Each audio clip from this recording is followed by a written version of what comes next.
విదేశాల్లో ఉన్న మహిళలకు కూడా వీళ్ళు వేధించే పరిస్థితి మనం చూస్తూ ఉన్నాం. దానికి ముఖ్య కారకులుగా తెలుగుదేశం పార్టీ నాయకులు, తెలుగుదేశం పార్టీ ఎమ్మెల్యేలు, తెలుగుదేశం పార్టీ కార్యకర్తలు, ఇప్పుడు మరీ ఘోరంగా తెలుగుదేశం పార్టీ మంత్రే ఉండడం నిజంగా సిగ్గుచేటు. అంటే వీళ్ళ ఖ్యాతి ఖండాంతరాలు దాటి వెళ్ళింది అనడానికి ఉదాహరణగా నిలిచింది. ఎందుకంటే తెలుగుదేశం పార్టీకి చెందిన ఒక మంత్రి ఒక ఎన్ఆర్ఐ మహిళను వేధించాడు అని చెప్పి ఆ మహిళ సోషల్ మీడియాలో పోస్టులు పెట్టింది. అలాగే మంత్రి గారైన లోకేష్ గారికి కూడా చెప్పడం జరిగింది. కానీ ఎటువంటి స్పందన లేదు. ఆ మంత్రి ఒక కంత్రీలా వ్యవహరించారు, ఈమెకి వేధింపులకు గురి చేశారు అనే విషయం ఆవిడ స్పష్టంగా తన సోషల్ మీడియా పోస్టుల ద్వారా చెప్పడం జరిగింది. అసలు ఈ కూటమి పాలనలో చంద్రబాబు నాయుడు గారి మంత్రివర్గం అది ఒక మంత్రివర్గమా లేదా మహిళల్ని వేధించే వర్గమా అర్థం కాని పరిస్థితిలో ఈరోజు ఉంది. తెలుగుదేశం పార్టీ, టీడీపీ అంటే తెలుగుదేశం పార్టీ కాదు, తెలుగు దుశ్శాసనుల పార్టీ అనేది మరొకసారి నిరూపించబడింది. ఎందుకంటే చూసాం మనం, ఒక ఎన్ఆర్ఐ ఆవిడ, ఒక మహిళ, మన తెలుగు మహిళే ఎన్ఆర్ఐ, సోషల్ యాక్టివిస్ట్, ఒక స్వచ్ఛంద సంస్థ ప్యూర్ సర్వీస్ ఆర్గనైజేషన్ కి ఆవిడ ఫౌండర్. డల్లాస్ లో ఉండే ఆవిడ, మన మంత్రులు డల్లాస్ లో నాటా సమావేశాలకు వెళ్ళారంట. ఒక మంత్రి తాలూకా అపాయింట్మెంట్ ఆవిడ అడిగిందంట.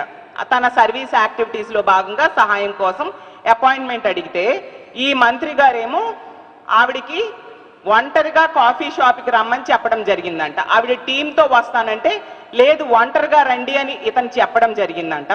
మరీ దారుణంగా ఏంటంటే అతని కాళ్ళు చేతులు ఉన్న ఫోటోలు కూడా తీసి పంపడం జరిగిందంట. అసలు ఎంత దిగజారిపోతున్నారేంటి తెలుగుదేశం పార్టీ నాయకులు అర్థం కాని పరిస్థితి. అంటే మన ఆంధ్రప్రదేశ్ పరువుని ఇక్కడ తీస్తున్నారు సరిపోదా, ఇప్పుడు ఖండాంతరాలు దాటి వేరే దేశంలో కూడా మన రాష్ట్ర పరువుని తీయడం అవసరమా మంత్రి గారని నేను అడుగుతూ ఉన్నాను. మరి నారా లోకేష్ గారు, మరి మీకు ఆవిడ కంప్లైంట్ ఇచ్చారు కదా, పేరు కూడా చెప్పారట, ఆవిడ మీకు తెలుసట, మీ తెలుగుదేశం పార్టీ నాయకులు అందరికీ తెలుసంట ఆవిడ. మరి దీని మీద స్పందించాలి కదా, మీరు ఎందుకు నోరు విప్పట్లేదు? ఎందుకు ఆ మంత్రిని కవర్ చేసుకోవడానికి, రక్షించడానికి మీరు ప్రయత్నిస్తూ ఉన్నారు? ఈరోజు కేబినెట్ సమావేశం కదా, మీరు మీ పక్కనే అలాంటి మంత్రిని కూర్చోబెట్టుకుని ఈ సమావేశంలో ఎలా పాల్గొంటారు? అతన్ని వెంటనే బర్తరఫ్ చేయాల్సిన బాధ్యత చంద్రబాబు నాయుడు గారి మీద లేదా అని నేను అడుగుతూ ఉన్నాను. ఆవిడ ఎంత డైరెక్ట్ గా శైలా అనే సోషల్ మీడియా ద్వారా ఆవిడ అందులో ఆ అకౌంట్ ద్వారా ఆవిడ పోస్ట్ చేస్తూ ఉన్నారు. చూడండి, ఆవిడ Nara Lokesh clean up your cabinet bro, contact me if you want details on sleazy minister of yours అని స్పష్టంగా ఆవిడ చెప్పారు. దీని మీద ఎంక్వైరీ చేయాల్సిన బాధ్యత మీకు లేదా? అసలు ఆవిడ ఫోటోలు అలాగే చాట్ తాలూకా డీటెయిల్స్ అన్ని కూడా మంత్రి గారి ముందు పెడతాను, నా దగ్గర అన్ని సాక్ష్యాలు ఉన్నాయి అని చెప్తూ ఉన్నారు. మరి వెంటనే లోకేష్ గారు అవన్నీ తీసుకొని ఫోరెన్సిక్ టెస్ట్ చేసి ఈ నిందితుడైన మంత్రిని వెంటనే బర్తరఫ్ చేసి కేసు పెట్టి విచారణ చేసి నిజ నిజాలు బయటికి తీసుకొచ్చి ప్రజలకు చెప్పాల్సిన బాధ్యత లోకేష్ గారికి లేదా అని నేను అడుగుతూ ఉన్నాను. ఇలా వెధవేషాలు వేశాడు మీ మంత్రివర్గంలో ఒక మంత్రి అని ఆవిడ అంత స్పష్టంగా చెప్పాక కూడా మీరు ఎందుకు చర్యలు తీసుకోవట్లేదు? ఇదేనా మహిళలకు మీరు ఇచ్చే గౌరవం లోకేష్ గారు అని నేను అడుగుతూ ఉన్నాను. అసలంట ఆవిడని ఒంటరిగా రమ్మంటే తప్పించుకోవడానికి ఆవిడ ఇంకో పోస్ట్ పెట్టారు. ఆవిడ ఈ మంత్రి నుంచి తప్పించుకోవడానికి ఒంటరిగా వెళ్ళడానికి ఇబ్బంది పడి తన పెదనాన్న, ఎప్పుడో చనిపోయిన పెదనాన్న పేరుని చెప్పుకొని అతను చనిపోయారు అని చెప్పి తప్పించుకొని వెళ్లకుండా ఆగిపోయిందంట. ఇంత స్పష్టంగా చెప్పింది. Forcing me to use uncles death as an excuse to get out of it's last minute. My uncle passed away many years ago. Thanks పెదనాన్న, మీ పేరు వాడాల్సి వచ్చింది, ఇంటి ఆడపిల్లని ఎలా కూడా రక్షించావని చెప్పి ఆమె చెప్పడం జరిగింది. అసలు ఎంత దారుణం. అలాగే తీసుకుంటే ఇదిగోండి, అప్పట్లో డల్లాస్ నాటాలో నాతో వెధవేషాలు వేయబోయిన అన్నకి అంటూ ఇంకొక పోస్ట్ ఆ శైలా అనే సోషల్ మీడియా అకౌంట్ ద్వారా ఈవిడ పోస్ట్ చేయడం జరిగింది. తాళ్ళూరి శైలా గారు, ఆవిడ పేరు డాక్టర్ తాళ్ళూరి శైలా గారు. అలాగే ఈవిడ ప్రధానమంత్రి గారికి, అలాగే సెంట్రల్ హోం మంత్రి గారికి, పవన్ కళ్యాణ్ గారికి చంద్రబాబు నాయుడు గారికి అందరినీ ట్యాగ్ చేస్తూ కూడా పోస్టులు పెట్టడం జరిగింది తన అకౌంట్ ద్వారా. మరి ఈ ప్రభుత్వం ఎందుకు స్పందించట్లేదు? మహిళల గౌరవం విషయంలో మీరు ఇంత నిర్లక్ష్యంగా వ్యవహరిస్తారా? ఇదేనా మీ చిత్తశుద్ధి? మాట్లాడితే స్టేజ్ మీద వెళ్ళి చాలా డైలాగ్స్ ప్రతి ఒక్కరూ చెప్తూ ఉంటారు. లోకేష్ గారు అవ్వచ్చు, చంద్రబాబు నాయుడు గారు అవ్వచ్చు, పవన్ కళ్యాణ్ గారు అవ్వచ్చు, అలాగే మహిళా హోంమంత్రి గారు అవ్వచ్చు, ఎన్నో డైలాగులు చెప్తూ ఉంటారు. మహిళల రక్షణకు మేము పెద్దపీట వేస్తామని. ఎంత స్పష్టంగా ఒక ఎన్ఆర్ఐ మహిళ తన సోషల్ మీడియా అకౌంట్ ద్వారా పోస్టులు పెడితే ఇంత ఓపెన్ గా బహిరంగంగా బయటకు వచ్చి మీ మంత్రి కోసం ఆవిడ ప్రశ్నిస్తూ ఉంటే, అతను తప్పు చేశారు, నా దగ్గర సాక్ష్యాలు ఉన్నాయి అని చెప్తూ ఉంటే, లోకేష్ గారికి అయితే అతని పేరు కూడా చెప్తే ఎందుకు మీరు స్పందించట్లేదు? ఇంత నిర్లక్ష్యమా? ఇంత దారుణంగా ఉంటే మహిళల రక్షణ ఏంటి ఈ రాష్ట్రంలో? ఏంటి ఈ తెలుగు మహిళలు ఎక్కడున్నా వాళ్ళని కూడా వదలరా మీరు అని నేను అడుగుతూ ఉన్నాను. మరీ ఘోరం ఏంటంటే,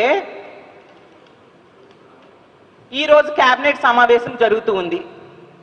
ఇదే లోకేష్ గారితో పాటు పక్కనే కూర్చుంటారు అతను, చంద్రబాబు నాయుడు గారు అదే కేబినెట్ సమావేశంలో ఉంటారు, మహిళా మంత్రులు ఉంటారు. మరి మీరు దీని మీద ఏం చర్యలు తీసుకుంటారు? నిజంగా మీకు చిత్తశుద్ధి ఉంటే ఆ మంత్రిని వెంటనే బర్తరఫ్ చేయండి. చంద్రబాబు నాయుడు గారు ఏమంటే మాట్లాడితే డైలాగ్స్ చెప్తూ ఉంటారు, ఎవరైనా మహిళల్ని వేధిస్తే అదే చివరి రోజు అని. నేను చంద్రబాబు నాయుడు గారిని ఒకటే అడుగుతూ ఉన్నాను, మీ కేబినెట్ లో ఒక మంత్రి ఈరోజు కేబినెట్ సమావేశంలో కూడా అతను కూర్చుంటారు. మరి అతను ఈరోజు ఈ విధంగా మహిళని వేధించాడు అని అన్ని సాక్ష్యాధారాలు బయట పెడతానని చెప్తూ ఉంది, సోషల్ మీడియా వేదికగా ఆవిడ చెప్తూ ఉంది. మీరు అతని మీద ఏం చర్యలు తీసుకుంటారు? మరి ఆ మంత్రికి మీరు చెప్పే ధైర్యము చిత్తశుద్ధి మీకు ఉన్నాయా? ఇదే నీకు చివరి రోజు, నిన్ను బర్తరఫ్ చేస్తున్నాను అని చెప్పే ధైర్యం మీకు ఉన్నాయా చంద్రబాబు నాయుడు గారు అని నేను అడుగుతూ ఉన్నాను. మరి మీ ప్రభుత్వం ఏమీ చేయకుండా మేకను కోస్తే, కోడిని కోస్తే నడి రోడ్డు మీద నడిపించారు కదా. ఎంత తప్పు చేసిన మంత్రిని అరెస్ట్ చేసి నడి రోడ్డు మీద నడిపిస్తారా చంద్రబాబు నాయుడు గారు? నిజంగా మీకు చిత్తశుద్ధి ఉంటే అలా చేయండి అని నేను అడుగుతూ ఉన్నాను. అలాగే మహిళా హోంమంత్రి గారు ఎన్నో డైలాగ్స్ చెప్తూ ఉంటారు. మాట్లాడితే మా జగనన్నని తిట్టడానికి, మా వైఎస్ఆర్ కాంగ్రెస్ పార్టీని తిట్టడానికి ప్రెస్ మీట్లు పెడుతూ ఉంటారు. మరి ఈ రోజు కేబినెట్ సమావేశంలో మీతో పాటు కూర్చోబోతూ ఉన్న మంత్రిని, అతని మీద ఇన్నో ఆరోపణలు వచ్చాయి కదా, ఎటువంటి యాక్షన్ మీరు తీసుకోబోతున్నారు హోంమంత్రి అయిన అనిత గారు అని నేను అడుగుతూ ఉన్నాను.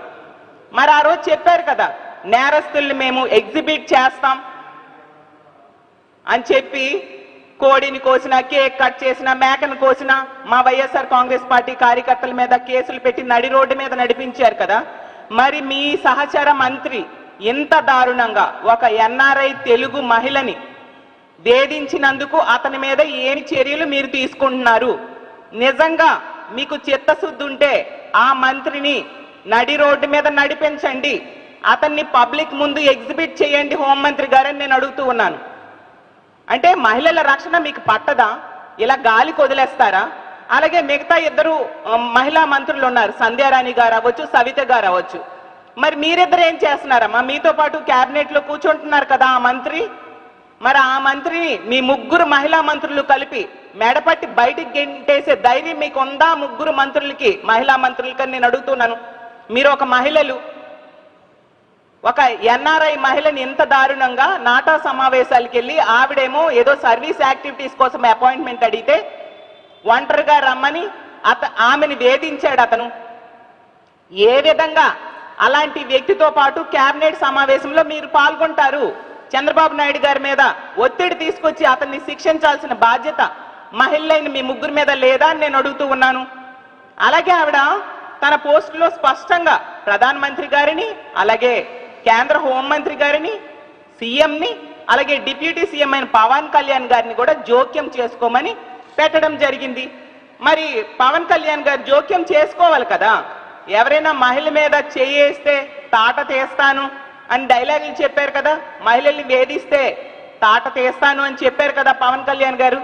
మరి మీరు ఈ మంత్రి మీద చర్య తీసుకోవాలా లేదా? ప్రభుత్వం మీద ఒత్తిడి తీసుకొచ్చి అతన్ని బర్తరఫ్ చేయాలా లేదా పవన్ కళ్యాణ్ గారే నేను అడుగుతున్నాను. లేకపోతే మీరు డైలాగులకే పరిమితమా? మహిళల రక్షణ మీకు పట్టదా? లేదు అంటే మీ జనసేన ఎమ్మెల్యే అయిన అరవ శ్రీధర్ అనే వ్యక్తిని ఏ విధంగా వదిలేశారో, అతని మీద ఎటువంటి యాక్షన్ తీసుకోలేదో, అదే విధంగా ఈ మంత్రిని కూడా వదిలేయొచ్చులే అనేసి నిమ్మకి నీరెత్తినట్టుగా కూర్చుంటున్నారా పవన్ కళ్యాణ్ గారే నేను అడుగుతున్నాను. ఈరోజు క్యాబినెట్ జరుగుతుంది కదా, మరి మీరు మీ తాలూకా స్పందన ఏంటి బయటికి తెలియజేయాల్సిన బాధ్యత లేదా అని అడుగుతూ ఉన్నాను పవన్ కళ్యాణ్ గారికి. ఎంత దారుణం అంటే ఈ రాష్ట్రంలో ఉన్న మహిళలకి ఎలాగూ వీళ్ళు రక్షణ కల్పించట్లేదు. తిరిగి మన తెలుగు మహిళలు వేరే దేశాల్లో ఉంటే వాళ్ళకు కూడా రక్షణ కల్పించకుండా ఈ విధంగా ఇబ్బందులు పెట్టడం ఎంతవరకు సమంజసం? అసలు ఈ రాష్ట్ర చరిత్రలో ఎప్పుడైనా ఇలాంటి సిచ్యువేషన్ చూసామా? ఒక మంత్రి వేరే దేశంకి వెళ్ళినప్పుడు అక్కడున్న ఒక మహిళని ఈ విధంగా వేధించడం ఎంతవరకు సమంజసం? అలాంటిది రాష్ట్ర చరిత్రలో చూసామా?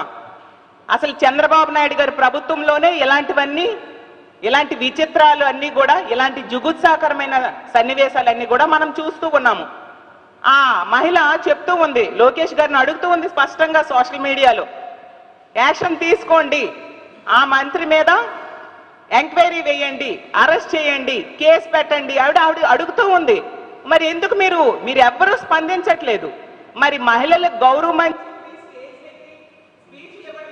చేసే పని, ఎటువంటి రక్షణకి మీరు ఎటువంటి చర్యలు తీసుకోరా? ఈ కూటమి పాలనలో తీసుకుంటే అడుగుకొక కీచకుడు, గజానికొక దుశ్శాసనుడు కనిపిస్తూ ఉండే పరిస్థితి. ఈ కూటమి పాలనలో ఆంధ్రప్రదేశ్ని అరాచక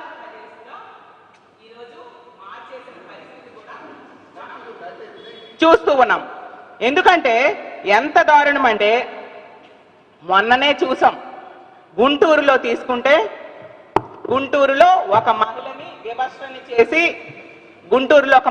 వివస్త్రణ చేసి తెలుగుదేశం పార్టీ వార్డ్ సెక్రటరీ అనేవాడు ఏ విధంగా దాడి చేశాడు. అప్పుడే ఈ రాష్ట్రం పరువు దేశంలో జాతీయ స్థాయిలో పోయింది. ఇప్పుడు ఖండాంతరాలు దాటి వేరే దేశంలో కూడా ఈ విధంగా చేయడం ఎంతవరకు సమంజసమని నేను అడుగుతూ ఉన్నాను. మరీ దారుణం ఏంటంటే ఈ తెలుగుదేశం పార్టీ వాళ్ళు కక్ష సాధింపు చర్యల కోసం తన భార్యకే నైటీ చించేశాడు ఒక తెలుగుదేశం పార్టీ నాయకుడు. మా పార్టీ ఎమ్మెల్యే అయిన విరూపాక్షి గారి మీద అక్రమ కేసు పెట్టడం కోసం తన భార్య తాలూకా నైటీని పబ్లిక్ గా చించేశాడు. ఇంత దిగజారిపోవాలా రాజకీయం కోసం తెలుగుదేశం పార్టీ నాయకులారా అని మిమ్మల్ని అడుగుతూ ఉన్నాను. మరి ఇంత దారుణమా? అంటే మహిళలంటే మీకు గౌరవం లేదు, మహిళలు మీద దాడి చేస్తారు, లైంగిక దాడులు చేస్తారు, వాళ్ళ మీద హత్యలు చేయడానికి ప్రయత్నిస్తారు, హత్యాయత్నాలు చేస్తారు, అత్యాచారాలు చేస్తారు. అసలు ఎంతమంది తెలుగుదేశం పార్టీ ఎమ్మెల్యేలు మహిళల్ని వేధించినప్పుడు మీరు కనుక చర్యలు తీసుకొని ఉంటే ఈరోజు ఈ పరిస్థితి రాదు. ఆ రోజు అరవ శ్రీధర్ అనే వ్యక్తి వలన 5 సార్లు గర్భవతి అబార్షన్స్ చేయించబడిన మహిళ బహిరంగంగా తన వేదన్ని తెలియజేసిన ఎటువంటి చర్య మీరు తీసుకోలేని పరిస్థితి మనం చూసాం. తూతూ మంత్రంగా 3 మెన్ కమిటీ వేసేశారు. ఎటువంటి చర్య తీసుకున్నారు మీరు? అలాగే ఆ రోజు ఆదిమూలం అనే ఎమ్మెల్యే వలన ఒక మహిళ లైంగిక వేధింపులకు గురై ఇక్కడ రక్షణ లేదని చెప్పి పక్క రాష్ట్రంకి వెళ్ళి ప్రెస్ మీట్ పెట్టి ఆవిడ తన వేదన్ని చెప్పుకుంటే ఆదిమూలం మీద ఎటువంటి చర్యలు మీరు తీసుకున్నారు? అలాగే గుంటూరు ఎమ్మెల్యే అయిన నజీర్ అనే వ్యక్తి ఎంత దారుణంగా ఒక మహిళని వీడియోలో లైంగిక వేధింపులు గురి చేశాడు. దానికి ఆ మహిళ ఆత్మహత్య యత్నం కూడా చేసుకున్న పరిస్థితి కూడా మనం చూసాం, మీడియా ద్వారా మనం చూడడం జరిగింది. అతని మీద ఎటువంటి చర్యలు మీరు తీసుకున్నారో నేను అడుగుతూ ఉన్నాను. మరీ ముఖ్యంగా టీటీడీ చైర్మన్గా ఉన్న బిఆర్ నాయుడు అనే వ్యక్తి వలన ఒక మహిళ వేధింపులకు గురైతే అతని మీద ఎటువంటి చర్యలు తీసుకున్నారు? అలాంటి పవిత్రమైన స్థలంలో చైర్మన్గా ఉండే వ్యక్తి చేసే పనులు అవి. ఇవన్నీ జరుగుతూ ఉన్నప్పుడు మీరు ఎటువంటి చర్యలు తీసుకోకపోవడం వలన ఈరోజు ఇంత దారుణంగా రెచ్చిపోతూ ఉన్నారు ఒక్కొక్కరుని. మనం చూసాం ఆ రోజు ఈ పక్క జిల్లా అయిన విజయనగరంలో మన్యం జిల్లాకు చెందిన గుమ్మడి సంధ్యారాణి గారి పిఏ ఎంత దారుణంగా ఒక మహిళని వేధించారు. ప్రతి సందర్భంలో కూడా వేధించిన వాళ్ళ మీద కాకుండా వేధించబడిన బాధితుల మీద ఈ కూటమి పాలనలో కేసులు పెడుతూ ఉండే పరిస్థితి కూడా మనం చూస్తూ ఉన్నాం. దాంతో ఇలాంటి తప్పులు చేసే వారికి భయం లేకుండా పోయి రోజు రోజుకి రెచ్చిపోతూ మరింతగా మహిళల్ని వేధించడం, మహిళల మీద అత్యాచారాలు, మహిళల మీద అఘాయిత్యాలు తెలుగుదేశం పార్టీ నాయకులే చేస్తూ ఉండే పరిస్థితి. ఇప్పుడు సాక్షాత్తు కేబినెట్ లో మంత్రి ఇంత దిగజారిపోయి ఒక మహిళని వేధించడానికి బరి తెగించారంటే తెలుగుదేశం పార్టీ ఎమ్మెల్యేలు కానీ మంత్రులు కానీ నాయకులు కానీ ఎంతగా వీళ్ళు బరి తెగించారు. ఈ కూటమి పాలనలో ఎటువంటి తప్పు చేసినా, ముఖ్యంగా మహిళల మీద ఎటువంటి వేధింపులు గురి చేసినా కూడా ఎటువంటి శిక్షలు ఉండవని బలంగా నమ్మడం వల్ల ఈ రోజు ఈ విధంగా వీళ్ళు ప్రవర్తిస్తూ రోజు రోజుకు రెచ్చిపోతూ ఉండే పరిస్థితి. ఏమంటే మహిళా హోంమంత్రి జగనన్నను తిట్టడానికి తప్ప ఎందుకు తన బాధ్యతలు నిర్వర్తించకుండా ఏ విధంగా వ్యవహరిస్తూ ఉన్నారో కూడా మనం చూస్తూ ఉన్నాము. ఎప్పటికైనా ఈ మహిళ విషయంలో, ఈ శైలు అనే ఈ మహిళ విషయంలో ఈ మంత్రి ఎవరు ఇలాంటి పని చేశాడు అనే విషయాన్ని చంద్రబాబు నాయుడు గారు అవ్వచ్చు, లోకేష్ గారు అవ్వచ్చు, పవన్ కళ్యాణ్ గారు అవ్వచ్చు, ఆ మంత్రి పేరుని బయట పెట్టాలి, అతని మీద కేసు పెట్టాలి, అతని మీద ఎంక్వైరీ వేయాలి. అలాగే ఫోరెన్సిక్ వాళ్ళతో ఏం జరిగింది అనేది బయటికి తీయాల్సిన బాధ్యత కూడా ప్రభుత్వం మీద ఉంది. ముందుగా సాక్ష్యాలు తారుమారు అవ్వకుండా ఆ మంత్రిని మంత్రివర్గం నుంచి బర్తరఫ్ చేయాల్సిన బాధ్యత ప్రభుత్వం మీద ఉంది. అలాగే ఇంతకు ముందు చెప్పాను, చాలా మంది ఈ పార్టీకి చెందిన నాయకులు, ఎమ్మెల్యేలు చాలా దుర్మార్గాలు మహిళల మీద చేశారు. వాళ్ళందరి మీద కూడా యాక్షన్ తీసుకోవాలి. తీసుకుంటే ఇంకొకసారి ఇంకొక కొత్త వ్యక్తి తప్పు చేయడానికి భయపడతాడు. అలా ఈ రోజు తీసుకుంటే తెలుగుదేశం పార్టీ వల్లనే ఈ రాష్ట్రంలో ఉన్న మహిళల మీద వేధింపులు జరుగుతూ ఉండే పరిస్థితి. రోజుకి 4 మంది మహిళల మీద హత్య కానీ అత్యాచారం కానీ జరుగుతుంది ఈ కూటమి పాలనలో. అలాగే రోజుకు 70 మంది మహిళల మీద దాడులు, అఘాయిత్యాలు జరుగుతున్నాయి. నిజంగా సిగ్గుచేటు. 40 ఏళ్ళ ఇండస్ట్రీ అని చెప్తారు, 4వసారి ముఖ్యమంత్రి, కనీసం మహిళల రక్షణ కూడా పట్టించుకోకపోతే ఎలా చంద్రబాబు నాయుడు గారని నేను అడుగుతూ ఉన్నాను. ఒక మహిళ ఎంత ఓపెన్ గా సోషల్ మీడియాలో కంప్లైంట్స్ పెడితే మీరెందుకు చర్యలు తీసుకోవట్లేదు ముఖ్యమంత్రి గారని చంద్రబాబు నాయుడు గారని నేను అడుగుతున్నాను. ఎప్పటికైనా ఆ మంత్రి పేరు బయట పెట్టాలి, అలాగే అతని మంత్రివర్గం నుంచి బర్తరఫ్ చేయాలి, అతని మీద కేసు పెట్టాలి. మరీ దారుణం ఏంటంటే ఆవిడ పోస్టులు పెడితే ఈ తెలుగుదేశం పార్టీ సోషల్ మీడియా సైకోలు ఆమెకి వ్యతిరేకంగా కింద పోస్టులు పెడుతూ ఉన్నారు, ఆమెకు ఆ విధంగా వేధిస్తూ ఉన్నారు. ఎంత దారుణం అంటే మహిళలకి ఇచ్చే గౌరవం ఇదేనా? మీరు స్టేట్మెంట్సే ఇస్తారా? లోకేష్ గారు మాట్లాడితే చెప్తూ ఉంటారు, మాకు చాలా సభ్యత సంస్కారంతో మా అమ్మ పెంచారు, మహిళలను గౌరవించడం మాకు నేర్పించారని మా కౌన్సిల్లో చెప్తూ ఉంటారు. నిజమేనేమో అనుకున్నాం, కానీ ఇంత ఘోరంగా ఒక మంత్రి గురించి ఒక ఎన్ఆర్ఐ మహిళ మీకు ఇలా సోషల్ మీడియాలో ప్రశ్నించినా, కంప్లైంట్ ఇచ్చినా మీరు యాక్షన్ తీసుకోలేదు అంటే మీ చిత్తశుద్ధి ఎలాంటిది అనేది అర్థమైపోతూ ఉంది. లోకేష్ గారు, ఎప్పటికైనా ఆ మహిళని వేధించిన మంత్రిని బర్తరఫ్ చేయండి, అతన్ని తక్షణమే అరెస్ట్ చేయాల్సిందిగా మేము డిమాండ్ చేస్తూ సెలవు తీసుకుంటున్నాం.